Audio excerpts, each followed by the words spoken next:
All right, let's dive right in.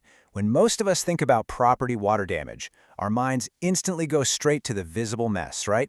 We picture ruined carpets, soggy furniture, and just the massive, exhausting headache of cleaning up after a burst pipe or a heavy storm.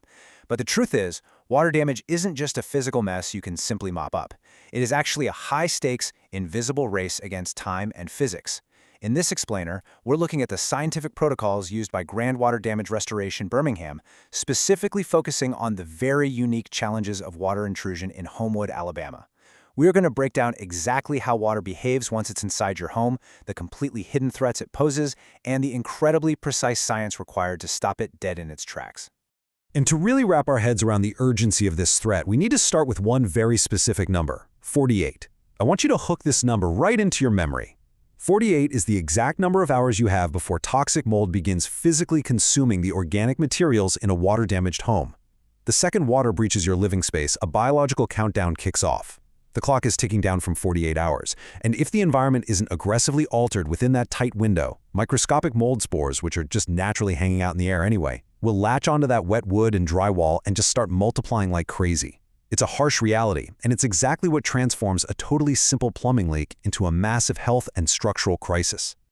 So why is this ticking clock such a massive deal for this specific area? Well, Homewood has its own unique mix of geographical and historical quirks that make it super vulnerable.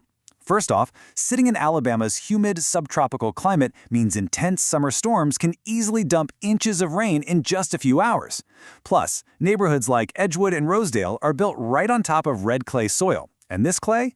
It basically acts like a giant sponge. When it rains, it holds onto all that water, creating immense hydrostatic pressure that literally pushes moisture straight through foundation walls and into basements.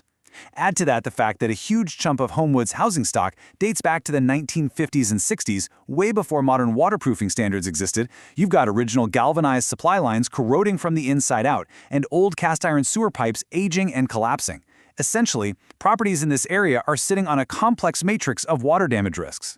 Now, the real tricky part with water mitigation is that it's just so easy to fixate on the surface water. The standing puddle on your kitchen floor, or that soaked rug. But surface water is literally just the tip of the iceberg. The true, totally invisible threat that absolutely wrecks a home's structural integrity is hidden moisture. The literal second water hits your floor, it starts wicking outward and upward. It climbs up the inside of your 1950s drywall, it sneaks right under your baseboards, and it soaks incredibly deep into the subfloor and the wooden framing. You might wet vac up a puddle and think, "Phew, I'm safe." But behind the walls, your house is essentially holding its breath, trapped with moisture that you can't even see. Which brings us to a really crucial question. When disaster strikes, what exactly is in those 50 gallons of water flooding your living room right now? It's human nature to just assume it's regular old tap water or rainwater, right? But in the restoration industry, not all water is created equal. The actual chemical and biological composition of that water entirely dictates how dangerous the situation is for your family and just how aggressive the teardown process needs to be. To figure out the actual threat level, the restoration industry breaks water down into three very distinct categories. Category 1 is your clean water. This comes from sanitary sources, like a clean pipe bursting or direct rainwater. The immediate threat level here is relatively low, meaning professionals can usually save most of your porous materials if they dry them out fast enough. Then you have Category 2, which is gray water. This is a medium threat level. It's got contaminants that can definitely make you sick. Think water from a washing machine overflow or a toilet overflow that contains urine. But then we get to Category 3, black water. This is a severe, grossly contaminated hazard packed with pathogenic bacteria. We're talking raw sewage backups, or when flash flooding from Shades Creek washes river water, silt, and outdoor runoffs straight into your home. If Category 3 water touches anything porous, like drywall or carpets, there's no saving it. Those materials have to be completely removed and destroyed safely. But here is where that 48-hour clock comes roaring back.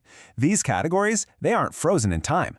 Clean, Category 1 water will chemically and biologically degrade into contaminated Category 2 water in just 48 hours if it's left stagnant. Because bacteria multiply ridiculously fast in standing water, especially when you factor in that heavy Alabama humidity, a totally clean pipe burst turns into a hazardous bacterial environment in exactly 2 days. Time is quite literally degrading the safety of your home minute by minute. So let's walk through the actual timeline of a disaster. Hour 1 is literally make or break. Water Damage Restoration stresses a 60-minute rapid response for a reason.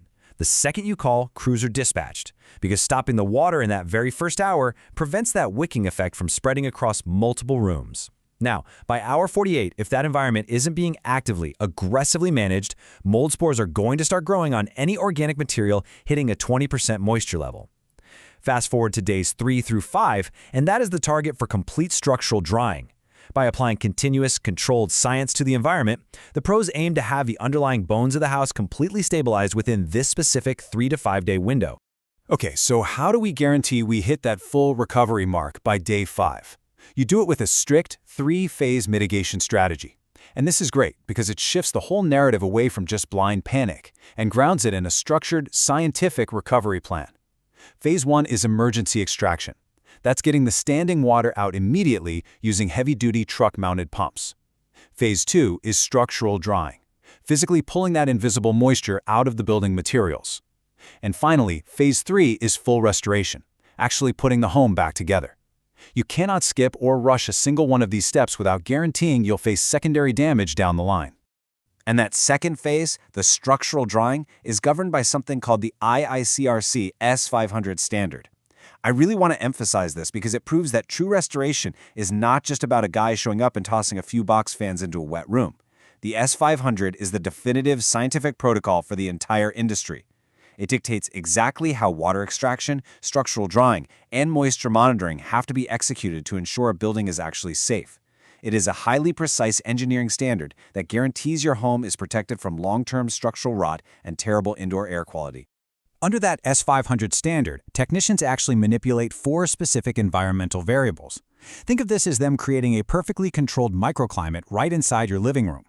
First, they balance temperature to speed up the rate of evaporation. Then, they drop the humidity using massive industrial dehumidifiers to basically increase the air's thirst, creating a vacuum that actively pulls water out of the walls. Next, they introduce rapid airflow across the wet surfaces using high-velocity air movers. And finally, they apply time. All 4 of these variables have to work together perfectly, 24 hours a day, to physically force moisture out of the microscopic pores in your home's building materials. What's genuinely fascinating here is exactly what these techs are hunting for. They aren't just touching a wall and guessing if it feels dry. They use highly calibrated moisture meters and infrared thermal imaging cameras to look for incredibly specific numbers. Wood framing has to be brought down below 15% moisture content. Drywall, which is super porous, has to read below 1%. Now remember, mold thrives at 20%. So the entire goal is to drive those moisture levels far, far beneath the biological threshold where mold could even survive. It is a precise, data-driven hunt for invisible water. Once those super strict moisture targets are finally hit, the drying phase is officially over. But that brings us to a really vital point in the whole process, and it's captured perfectly by the operating philosophy at Water Damage Restoration. We don't leave you with a dried-out shell to finish yourself. A successful mitigation isn't just about ripping out the bad stuff, it's about fully restoring the good. Because let's face it, nobody wants to live in a perfectly dry house that looks like a demolition zone with missing drywall and bare subfloors. And that is exactly why the final phase, the road to recovery, has to be totally comprehensive. This is where a massive, high-stress disaster is seamlessly resolved right back to its pre-loss condition. That means not just hanging new drywall, putting in fresh insulation, and laying new flooring. It's about paying attention to the real details, like perfectly matching those original 1950s paint colors and wall textures in those classic Homewood homes.